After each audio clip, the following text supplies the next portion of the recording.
தனி மனித ஒழுக்கத்தை பற்றி அவ்வளவு பேசிய முதல்வர் விஜயோட கார்ல மது பாட்டில் இருக்குன்னு ஒரு செய்தி வருது. அந்த படத்தை நீங்க பாத்தீங்களா? பார்த்தேன். நானும் பார்த்து சிரிச்சேன், பார்த்தேன், ரசித்தேன், திரித்தேன்.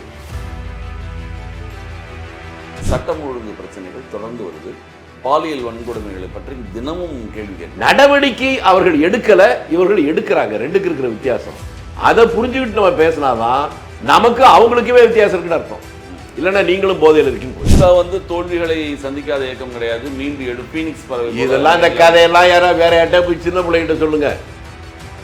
எல்லா கட்சியும் விழும் எடு, அது வேற. இந்த கதை முடிஞ்சு போச்சு, அவ்வளவுதான். இளைஞரணி செயலாளராக இருந்தாரு. இப்பொழுது எதிர்கட்சி தலைவர் சட்டமன்றத்தில் கிடுகிடுக்கும் கேள்விகளை வைக்க போறாருன்ற மாதிரி கேள்வி. யார்? அவரே கிடுகிடுத்துட்டாரா? பக்கத்தில் இருக்க நேரு கிடுகிடுத்து போனாரா? ஏடா இப்படி வளர்றானே நேரு கிடுகிடுத்து போயிட்டாரா? யாரெல்லாம் ஜெயிலுக்கு அதிகமா போனாங்களோ அவங்களாம் மந்திரி ஆகிடுவான். இல்ல, ஸ்டாலின் அவர்கள் மிசா காலத்தில் ஜெயிலில் இருந்தார்ல, அது உண்மைதானே? மிசா காலத்துல முடிச்ச வரைக்கும் மொல்ல மாதிரி கூட தான். மிசாவில் இருந்தாருன்னா கேட்டுக்க, திருப்பி திரும்பி என்ன கேட்கறீங்க? மிசா ஆக்ட்ல இல்ல, மிசால அதான் காலத்தில் இருந்தாரு. மிசா காலத்தில் இருந்தது வேறு, மிசாவில் இருந்தது வேறு.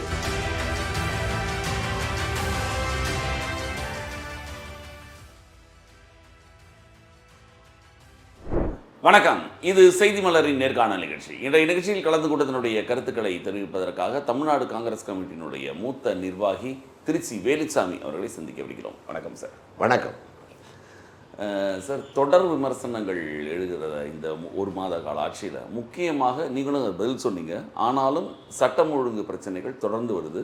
பாலியல் வன்கொடுமைகளை பற்றி தினமும் கேள்வி கேட்குறாங்க. இப்போ கூட ஒரு 3 வயசு குழந்தை ஒரு வடநாட்டு வாலிபரால் வாலுணர்வு செய்யப்பட்டு வன்கொடுமை செய்யப்பட்டு கொலையில் முட்புதல வீசி எறிஞ்சிட்டாங்க. இந்த சம்பவங்கள் தொடர்ந்து நடக்குது. அப்போ தமிழகத்தில் ஒரு ஆட்சி நடக்குதா அப்படின்ற கேள்வியை உதயநிதி அவர்களும் சீமான் அவர்களும் எழுப்புறாங்க. அவங்க தாங்க கேட்க முடியும், வேற எவனுக்கு கேட்குற யோகிதை இருக்கு?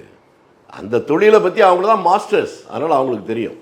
இதுக்கு மேலே விவரம் சொல்லணும் விஜயலட்சுமி தான் வந்து சொல்லணும், நான் சொல்ல முடியாது. ஆனால் உங்களுக்கு தமிழகத்தோட சார் உங்களை திரும்பி கேட்குறேன் சார். உங்களை ஒரு வடமாநில வாலிபர்னு சொன்னீங்களா? ஆமாம். வடமாநில வாலிபர் உங்களுக்கு எப்படி தெரியும்? வடமாநில வாலிபர் தான். எப்படி உங்களுக்கு தெரியும்னு கேட்டேன். எப்படி தெரியும்? அவங்க பிடிச்சிட்டாங்களே சார் அவனை தான். இதைத்தான் நான் கேட்டேன். இந்த மாதிரி கற்பழிச்ச வடமாநிலத்து வாலிபனை கூட ஓடி போனால் பிடிக்க முடியாதுல்ல. இந்த ஊருக்காரனே பிடிக்க வக்கு இல்லாமல் தானே நீங்கள் 5 வருஷம் ஆட்சி நடத்துனீங்க. வடமாநிலத்துக்காரனை கூட உடனே பிடிச்சி உள்ளே வச்சிருக்கான்ல. நீங்கள் எந்த ஆட்சியில் யார் இருந்தாலும் இந்த அடிப்படை அறிவு இல்லாமல் இங்கே பேசிக்கிட்டு இருக்கானுங்க. உமர் கலீஃபாவுடைய ஆட்சியில் கூட இது நடந்திருக்கு, உண்மையா இல்லையா? அது நடக்கும். ஆட்சியாளர்கள் உடனே நடவடிக்கை எடுத்து குற்றவாளிகளை பிடித்தாங்களா? பிடித்த குற்றவாளியை தப்ப விடாமல் மீண்டும் சட்டத்தின் வாயிலாக ஜெயிலுக்கு சிறைக்கு அனுப்புனாங்களா? அதைத்தான் நம்ம பார்க்க முடியும். அதை நீங்களே சொல்றீங்க. இந்த ஊருக்கு சம்பந்தம் இல்லாத ஒருத்தன் அந்த தப்பை பண்ணவனை கூட பிடிச்சி இவங்க உள்ள வச்சுட்டாங்க. ஆனால் அவங்க ஆட்சியில் என்ன நடந்துச்சு? இல்ல. அதனால இதை எதுக்கு நான் சொல்றேன்னா, நீங்க சொன்ன 2 பேரை தவிர வேற யாரும் இதை சொல்றதுக்கு எந்த யோகியதையும் கிடையாது. மாறும் அதற்குத்தானே, அதாவது இந்த மாதிரி சம்பவங்கள் நடைபெறுவதை தடுக்கிறதுக்கு தானே சிங்கப்பெண் அதிரடி படையெல்லாம். நீங்க இல்ல நிதானமா இருக்கீங்களா? எப்படி சிங்கப்பெண் அதிரடி படை எதுக்கு போட்டது? போலீஸ்காரனை போட்டாங்கல்ல, அப்ப திருத்தி நடக்கூடாதுல்ல? அப்புறம் நடக்குதுன்னா அப்புறம் எதுக்கு சிங்கப்பெண் கேட்பாங்கல்ல? கேட்பாங்கன்னா மரகண்டு போனா கேட்பான். நல்லா கேட்டாங்க அவங்க. யாரு நல்லா அப்ப நல்லா கண்டு போச்சா? ஏங்க, உலகம் தோன்றிய காலத்திலிருந்து ஏன் உங்க ஊர் பொற்கை பாண்டியன்னு ஒரு மன்னர் இருந்தான்ல, எதுக்கா? மதுரையில் வரலாறு படிச்சிருக்கீங்கள? அவன் தன்னுடைய அதிகாரிகளை கூட நம்பல. இரவு நேரத்தில் அவனே வலம் வருவான். அப்ப இப்ப போலீஸ் அப்ப வேற விதமா வச்சிருந்தா கூட, அப்படி வர்ற போது ஒரு வீட்டில் இருக்கவர் வெளியே போயிட்டாருங்கிறத கவனிச்சுட்டான். அடுத்த நாள் வரும்போது அந்த வீட்டில் ஒரு குரல் கேட்குது. இந்த வீட்டில் தான் ஆண் வெளியூர் போயிட்டான், எப்படி உள்ள ஆண் குரல் கேட்குதுன்னு கேட்குது. உடனே கதவை தட்டுறான். தட்டின உடனே யார் அது அப்படின்னு வர்ற அந்த கேட்கும்போது இவனுக்கு சந்தேகம் வருது. அந்த வீட்டுக்காரன் மாதிரி ஒளிஞ்சுக்கிறான். பார்த்தா போனவன் வெளியூர் போனவன் வந்துட்டான். அடுத்த நாள் இவனுடைய அவைக்கு அவங்க வர்றாங்க. மன்னா உன் ஆட்சியில் ராத்திரியில் நாங்கள் நிம்மதியாக இருக்க முடியல. ராத்திரியில் எங்கள் வீட்டில் நேற்று எவனோ ஒருத்தன் கதவை தட்டுறான், யாருன்னு வெளியே வந்து பார்த்தா யாரையும் காணாம் அப்படின்னு சொல்கிறாங்க. உடனே இவன் கேட்குறான், அப்படி கதவை தட்டிட்டு ஓடினவனுக்கு என்ன தண்டனை கொடுக்கலான்னு கேட்குறான். அவன் கையை வெட்டணும் அமைச்சரே, இது மன்னான்றாங்க. அவனுடைய கையே வெட்டிக்கிட்டான். அந்த பொற்கை பாண்டியன் இருக்குது. இப்படிப்பட்ட ஊர். அந்த பொற்கை பாண்டியனுடைய ஆட்சியிலையும் திருட்டு இருந்துச்சா, களவு இருந்துச்சா? அது எப்படி ஏன் தடுக்கவில்லைன்னு கேட்டான்னா, ஒன்று மரகரண்டு போயிருக்கணும், இல்லைன்னா அயோக்கியனா இருக்கணும். திமுக ஆட்சியை குறை சொல்வதற்கு முக்கியமா சொன்னது சட்டம் ஒழுங்கு. அதே சட்டம் ஒழுங்கு இங்க சீர்குலைஞ்சு கிடக்குது, திருத்தவே முடியாது. இவ்வளவு நேரம் நான் என்னங்க சொன்னேன்? அதான் சார் அவங்க இன்னும் சொல்றாங்க, மன வருத்தப்பட்டு சொல்றாங்க. ஓ, உங்களுக்கு மனசு வேற இருக்கா? மனம் வருத்தப்பட்டு சொல்றாரு. ஓ, நிவேதா சொல்லிச்சா மனம் வருத்தப்பட்டாருன்னு? அது யாரும் தெரியல. தெரியாதா? ஓ, 8க்கும் 10க்கும் நடுவில் சொல்லிச்சா? அப்ப தெரியுதா? இல்ல சார், ஏங்க என்னங்க பேசுறீங்க? நான் இவ்வளவு நேரம் என்ன சொல்லிட்டு இருக்கேன்? நீங்க சொன்னீங்க சரி, ஆனா அவங்களுடைய மன வருத்தம்ன்றது வெளிக்காட்டு. அது அவங்களுக்கு, அத பத்தி அவங்களுக்கு தாங்க அதிகமா தெரியும். உங்களுக்கு தெரியுமா, எனக்கு தெரியுமா? நித்தம் நித்தம் ஒரு புத்தம் புதிய சுகம் நான் தேடினேன், அது மட்டும் தான் பாடல அவங்க. நீங்க இப்படி சொல்றீங்க. தனி மனித ஒழுக்கத்தை பற்றி அவ்வளவு பேசிய முதல்வர் விஜயோட கார்ல மது பாட்டில் இருக்குன்னு ஒரு செய்தி வருது. அந்த படத்தை நீங்க பாத்தீங்களா? பார்த்தேன்.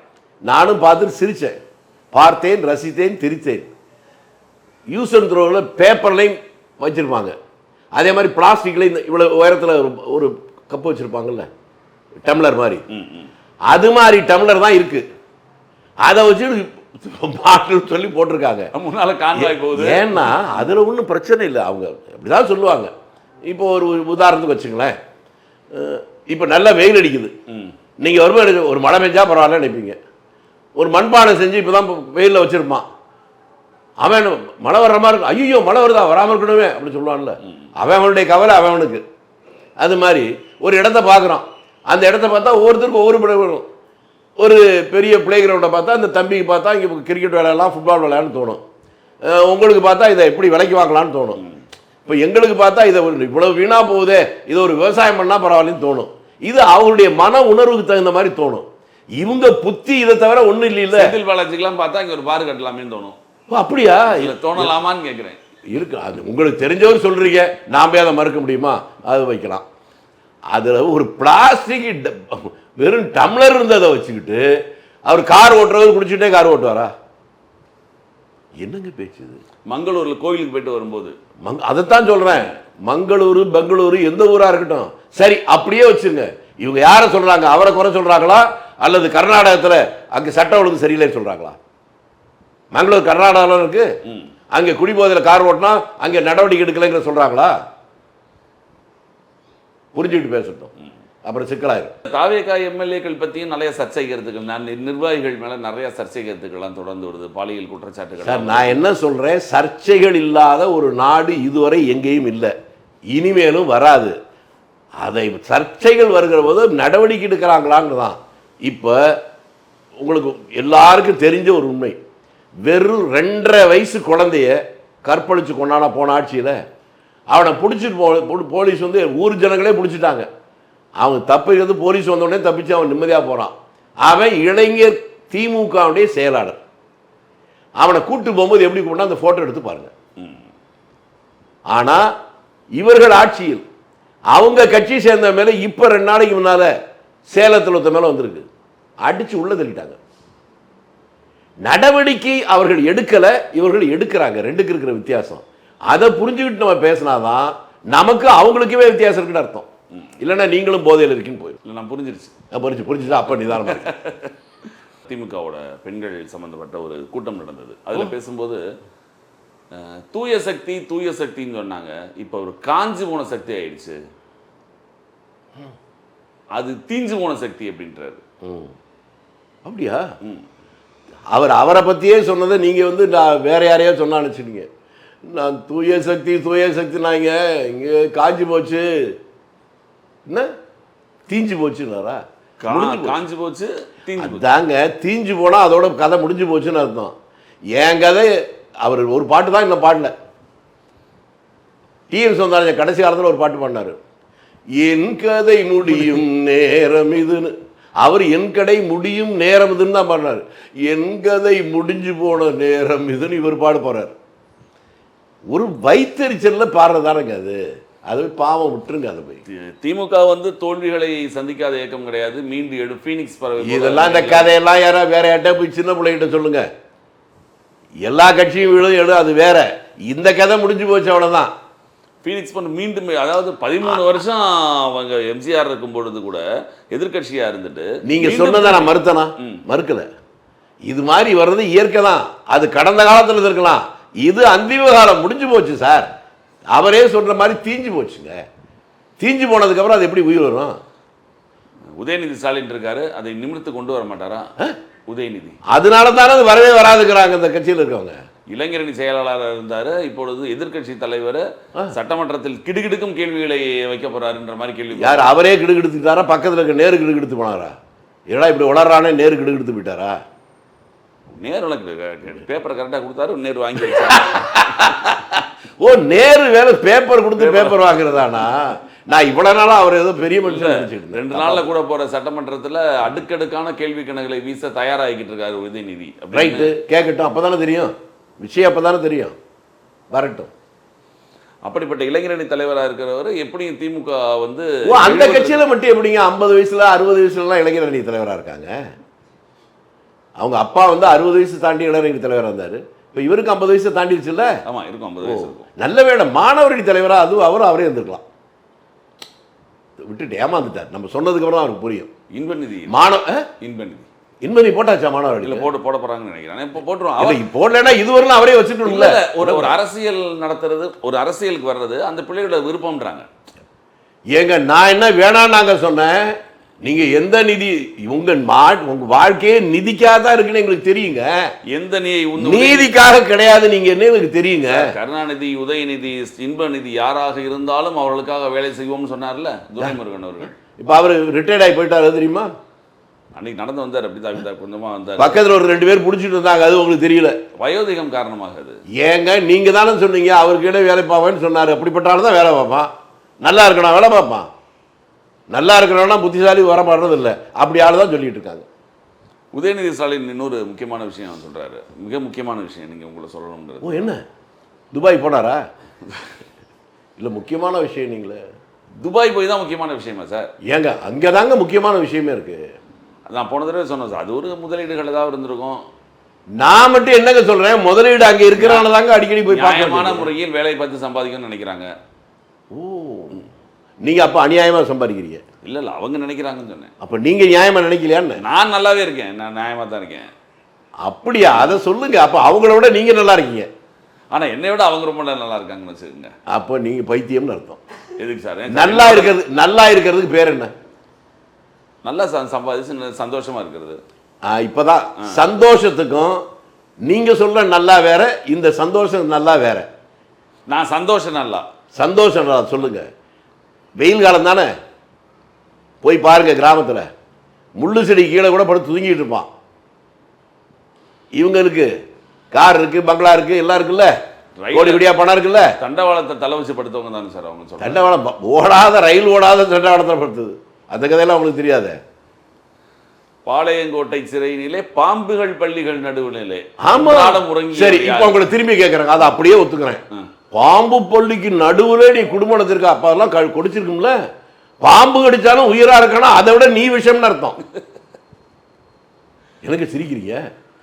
நீங்க ஒரு பாம்பு கடிச்சாலே உங்களால் தாங்க முடியுமாங்க? பாம்புகள் பள்ளிகள் நடுவுல இருந்தாராம், அப்பா உயிரோடு இருக்கிறாருன்னா அதை விட இவர் மோசமான விஷயம் தான் அர்த்தம். கரெக்டா சொல்லியிருக்காங்க, உங்களுக்கு புரியல. அந்த மாதிரி அவங்க சொல்லல, நீங்க சொல்றீங்க. ஏங்க அவங்க தானே சொன்னாங்க பாம்புகள் பள்ளியின் நடுவுலன்னு. இதெல்லாம் பள்ளி லேசா நாக்குப்பட்டாலே நமக்கு 4 நாளைக்கு அரிக்குது. கள்ளக்குடி கொண்ட கருணாநிதி வாழ்கவே. கள்ளு குடி குடித்தன்னு சொல்லியிருந்திருப்பாங்க உங்களுக்கு, அதனால மாறி வந்துருச்சோ. நீங்க ஸ்லிப்பா இருக்குங்க, டங்கு ஸ்லிப்பா பாட்டு. அந்த கள்ளக்குடி போராட்டத்தில் அடி வாங்கினது, உத வாங்கினது, ரத்தம் சிந்தினது கண்ணதாசன். இவங்க பாட்டு போட்டு இவங்க பேர் வச்சுக்கிட்டாங்க. இது நீங்க வேணா கண்ணதாசன், நான் சொன்னா கோச்சுக்குவீங்க, கண்ணதாசன் புக் எழுதிக்கார் வனவாசம், அதை வாங்கி படிச்சு பாருங்க. இன்னொன்னு சொன்னா உங்களுக்கு வேடிக்கையா இருக்கும். அந்த நேரத்தில் இங்கே ஒரு மேயர் தேர்தல் நடக்குது. கண்ணதாசன் தான் முழுக்க போராடி இருக்கிறாரு. அதுக்கப்புறம் முடிஞ்சு அதை அவர் புக்கில் எழுதியிருக்கிறாரு. அது வெற்றி விழா கொண்டாடுறாங்க. அது மேயர் தேர்தலில் ஜெயிச்சிட்டாங்க அவங்க. முதல் முறை திமுகவில் மேயர் தேர்தல் தான் பெரிய வெற்றி அவங்களுக்கு. அதுக்கு ஒரு பாராட்டு கூட்டம் போட்டு அந்த கட்சியுடைய தலைவராக இருந்த அண்ணாதுரை அவர்கள் பேசுகிறார். இவர் கண்ணதாசன் உட்காந்துருக்கிறார். திடீர்னு இந்த தேர்தலில் மிக கடுமையாக பணியாற்றி மிகப்பெரிய ஈட்டி தந்ததுக்கு வெற்றியை ஈட்டி தந்த மூல காரணமாக இருந்த தம்பி கருணாநிதியை அழைக்கிறேன் அவனு அவருக்கு கணையாடி நான் பரிசளிக்கிறேன்னு சொல்லி எல்லாருக்குலாம் மோதிரம் போட்டோன்னே கண்ணதாசனுக்கு அதிர்ச்சி. என்னடா நம்ம தானே அடிவிட்டு உதவிட்டு போனோம், கணையாடி அவருக்கு போடுறாங்க. அவரால் தாங்க முடியல. கூட்டம் முடிஞ்சனே என்னன்னா இப்படி பண்ணுறீங்க, என்ன கவிஞரே, நான் தானே இங்கேயே உட்காந்து எல்லா வேலையும் பண்ணா, சும்மா ஒரு நாள் 2 நாள் வந்தது தானே, அவருக்கு போய் மோதிரம் போடுறீங்க, எனக்கு போடல, நீயும் ஒரு மோதிரம் வாங்கி கொடு நான் போட்டு விடுறேன் சொன்னது. அதுவும் அவர் தான் எழுதியிருக்கிறார். இதெல்லாம் நீ கண்ணதாசன் புத்தகம் படிக்கணுங்க, படித்தாதானே உங்களுக்கு தெரியும். திமுக பற்றி தெரியும், பல விஷயம் தெரியுங்க. அதான் திமுகவை பற்றி நான் பல விஷயம் சொல்லிட்டேன். நீங்கள் வெறும் பலான விஷயத்தை மட்டும் நினச்சிக்கிட்டா நான் என்ன பண்ணுறது? இல்லை, இதுக்காக மொழிக்காக மிகப்பெரிய போராட்டம் நடத்துது திமுக. அதில் கலைஞர் தலைமையில் தான் மிகப்பெரிய போராட்டங்கள் நடக்கும். அதனால தான் ஒரு பொண்ணுக்கு ஹிந்தி படிக்க வச்சு டாக்டரேட் டிகிரி வாங்கி கொடுத்தாரா? அவருடைய பேரனை படிக்க வச்சு அவருக்கு ஹிந்தி தெரியாமல் டெல்லியில் என்ன வேணாலும் பண்ணுவான் அப்படின்னு சொன்னாரே, அதுதானா? இல்லை, அவங்க நடத்துகிற ஸ்கூல்லலாம் ஹிந்தி இருக்கா இல்லையா? இல்லை, அது ஒரு மொழியை தெரிஞ்சுக்கிற தப்பு கிடையாது. எங்க இப்போ திணிக்க தான் கூடாதுன்றாங்க. ஓ, யாருங்க வந்து திணிச்சா அவங்க வாயில? யாரு திணிச்சா, எப்போ திணிச்சாங்க சொல்லுங்க, அவங்களை உடனே பிடிச்சிருவோம். இந்தி திணிப்பு தான் தமிழ்நாட்டில் இந்தி திணிப்பு. அதை தாங்க நான் கேட்குறேன், யாருங்க திணிச்சா, எங்கெங்க திணிச்சான்னு. இப்போ கூட மும்மொழி கொள்கைக்கு எதிர்த்து போராடுறாங்கல்ல. நான் என்ன கேட்குறேன்னு பதில் சொல்ல புரியுதா? ஊர்ல யாரும் படிக்க கூடாதுன்றீங்க, உங்க வீட்டில் மட்டும் எல்லாரையும் படிக்க வச்சுக்கல, ஏன்? ஒரு முன்னுதாரணமா இருக்காங்க. முன்னுதாரணமா எப்படி? எப்படி ஊரா விட்டு நெய்யே பொண்டாட்டி கையேங்கிற மாதிரியா? எவனும் படிக்க கூடாது, நான் என் வீட்டில் மட்டும்தான் படிக்க வைப்பேன், அதுக்கு பேர் தான் போராட்டம்னா அதை நீங்க நம்பினீங்கன்னா ஐயோ பாவம். கலாநிதி மாறன் அவர்கள் வீட்டிலலாம் பாதி பேர் தமிழே தெரியாதான். இவ்வளவு விவரம் தெரிஞ்சு வச்சிருக்கீங்க, அப்புறம் திரும்பி இப்படி ஒரு கேள்வி கேட்குறீங்க. அறிவாலயம் பக்கம் போனோம்ல, அதனால. ஓ ஏங்க, அறிவாலயம் பக்கம் போனாதே அது வேற மாதிரி கேஸ்ல போகும். நீங்களும் போனீங்களா? அப்போ உங்கள்கிட்ட ஜாக்கிரதையா இருக்க வேண்டியது. யார் அந்த சார்ன்னு கேட்டுருவீங்க. அப்புறம் யார் அந்த சார்ன்னு கேட்பீங்க. உங்களை அறியாமே உண்மை வந்துருச்சா? ஓ இதுதான் அந்த சாரா? இதுவும் அந்த சாரா இருக்கலாம். அதான் இந்த சாரா, அதான் இந்த சார் இல்ல, இந்த சார் இல்ல, அந்த சாரு எந்த சாரு தெரியல, கடைசி வரைக்கும் விடை தெரியல. எதுக்கு? நீங்களா தான் சொன்னீங்க அந்த சாரா இருக்கலாம்னு சொன்னீங்க. அறிவாலயம் பக்கம் போகிறது ஒரு மாதிரின்னு சொன்ன உடனே அந்த சாரா இருக்கலாம். நீங்கள் ரொம்ப உங்களுக்கு தெரிஞ்சிருக்கு சொல்கிறீங்க, எங்களுக்கு புரியாமல் தானே யார் யாருன்னு இவ்வளோ நாள் தேடிட்டு இருந்தோம். ஆமாங்க, நாங்கள் அறியாமல் இருக்கோம் தானே தெருவில் இருக்கிறோம், நீங்களாம் எல்லாம் அறிஞ்சவர் புரிஞ்சவர். இப்போ உதயநிதி சொன்ன அதுக்கு தான் ஆரம்பித்தேன். விஜய் வந்து எத்தனை போராட்டங்களில் கலந்துக்கிட்டாரு, எத்தனை தடவை ஜெயிலுக்கு போயிருக்காரு, இவருக்கு என்ன தெரியும், இவருக்கு அரசியல் வாழ்க்கையை பற்றி என்ன தெரியும்? எங்கள் அப்பா அவர் சொல்கிறாரு, ஸ்டாலின் அவர்கள் வந்து மிசா காலத்தில் மிசா வந்து அடிபட்டு உதப்பட்டார். மிசா காலத்தில் அது எங்கள் தாத்தா வந்து ஒவ்வொரு போராட்டங்கள் அத்தனை ஜெயில் பார்த்தவர். இதெல்லாம் எதுவுமே தெரியாமல் இவங்களாம் அரசியலுக்கு வந்து இவங்களால என்ன செய்ய முடியும் அப்படின்னு உதயநிதி. ரைட் சொல்லியாச்சா? இது எத்தனை தடவை தான் போய் சொல்லுவாங்கன்னு தெரியல. தைரியம் இருந்தால் தெம்பு இருந்தால் இந்த கேள்விக்கு பதில் சொல்லணும். மிசாவில் தமிழ்நாட்டில் இல்லை, இந்தியா முழுக்க கைதானவர்கள், மிசாவில் யார் யார் கைதானவர்கள் இன்னமும் டாக்குமெண்ட் இருக்கு. அந்த டாக்குமெண்ட்ல மிசாவில் உங்க அப்பனை கைது பண்ணதா இந்த டாக்குமெண்ட்டுக்கு சொல்லுங்க. ஜெயிலுக்கு போயிட்டதுனாலே அவன் பெரிய தியாகின்னு யாரும் சொல்றதில்ல, ஏன் போனாங்கிறது ஒண்ணு. இதெல்லாம் இருக்குல்ல. சரி, நீ துணை முதல் மந்திரி, இப்ப எதிர்கட்சி தலைவர், நீ எத்தனை போராட்டத்தை நடந்துட்டு ஜெயிலுக்கு போன சொல்லுங்க. நான் சொல்லட்டுமா? 71 தேர்தலே என் மேல 3-4 கேஸ் போட்டுச்சு. 72 நான் காலேஜில் சேர்மனா இருக்கிற போது திருச்சியில் நடந்த அந்த கிளைஸ் ஹாஸ்டல் போராட்டத்தில் என் மேல பல கேஸ். எமர்ஜென்சியில் இவங்க ஆட்சி இருக்கிற போதே என்ன கைது பண்ணாங்க. அதுக்கு விட்னஸ் எல்லாம் இன்னும் இருக்கு. இன்னும் வேணா டாக்டர்கிட்ட செக் பண்ணிங்க. அப்போ போலீஸ்காரனுடைய தடியடியில் வாங்கினதுல என்னுடைய காலர் போன் இன்னும் கிராக் ஆனதுல இன்னமும் அது இருக்கு. உன்ன மாதிரி சும்மா லிப் சர்வீஸ் பண்றவனுக்கே இவ்வளவு பெரிய ஒரு ஆளுக்குன்னா நேரடியாக பாதிக்கப்பட்ட நாங்களாம் எங்க இருக்கணும்? அப்போ ரிசைன் பண்ணிடு. யாரெல்லாம் ஜெயிலுக்கு அதிகமாக போனாங்களோ அவங்களாம் மந்திரி ஆக்கிடுவான். இல்லை, ஸ்டாலின் அவர்கள் மிசா காலத்தில் ஜெயிலில் இருந்தார்ல, அது உண்மைதானே? மிசா காலத்தில் முடிச்ச வரைக்கும் மொள்ள மாதிரி கூட தான். மிசாவில் இருந்தாருன்னா கேட்டுக்க திரும்பி திரும்பி என்ன கேட்குறீங்க? மிசா ஆக்டில் இல்ல, மிசால அதான் காலத்தில் இருந்தார். மிசா காலத்தில் இருந்தது வேறு, மிசாவில் இருந்தது வேறு. புரியுதா? மிசால் இருக்கிற சாமி அப்படின்னு கும்பிட்டவெல்லாம் மிசால போனோம்னு அர்த்தமா? மீ சா அப்படியே தலைகளா போட்டு அடிக்காதீங்க சாமி அப்படிங்கிறத சொல்றேன். அவருக்கு இவரை பற்றி கருணாநிதி பற்றி அவர் சொல்லியிருக்காரு. பல்வேறு இதுல போராட்டங்கள், அது நிறைய போராட்டத்தில் ஏங்க போராட்டம், எந்த போராட்டம் எதுக்கு போனாங்கன்னு அந்த லிஸ்ட் எல்லாம் எடுத்தாதாங்க உண்மை உங்களுக்கு தெரியும். கதை கதை கதை. அப்படி இல்லைன்னா அவர் அண்ணா அவர் ஏங்க நான் உங்களை பார்த்து திரும்பி கேட்குறேங்க. சுதந்திர போராட்டத்தில் 9.5 ஆண்டு காலங்கள் ஜெயிலில் இருந்தவர் காமராஜர். நான் ஒரு விஷயத்தை உங்கள்கிட்ட கேட்குறேன். கடைசி காலத்தில் முதலமைச்சராக கொண்டு கடைசி வரலும் மேடையில் அவர் நின்று பேசினார்னா அவரை அறியாமலே கையை இப்படி வைப்பார். இப்போ பார்த்தீங்கன்னா பல போட்டோ பேசும்போது கை இப்படி இப்படி இருக்கும். அதுக்கு என்ன காரணம் எப்போதாவது அவர் சொல்லியிருக்காரா? பிரிட்டிஷ் ரெஜிமில் அடிக்கிற போது விலா எலும்பு அவர் உடைஞ்சு போச்சு. இப்படி விலா எலும்பு உடைந்தது கூட அவர் வாழ்க்கையில் ஒரு தடவை கூட சொன்னதில்லை. இவங்க ஒண்ணுமே இல்லாம ஜெயில போய் நெய் தோசை சாப்பிட்டு வந்துட்டு இந்த கதை விட்டுட்டு இருக்காங்க. பாளையங்கோட்டை சிறை கிடையாது, பாம்புகள் பள்ளிகள் கிடையாது. பாளையங்கோட்டை சிறை இருக்குங்க உள்ள. அதுக்கு ஒரு பதில் நீங்க சொல்ல மாட்டீங்க. சொல்றீங்க. பாம்புகள் பள்ளியில் நடுவிலேயே வாழ்ந்திருக்கிறார்னா அதெல்லாம் கடிச்சாலும் உயிரோடு இருந்தா அது அந்த விஷயத்தை விட இந்த விஷயம் அதிகம் அர்த்தம். இது என்ன கேள்வி, பதில் சொல்லுங்க. ஆழகால விஷயம். எனக்கு இந்த விவரம் தெரியலைங்க, இப்ப தாங்க தெரியுது.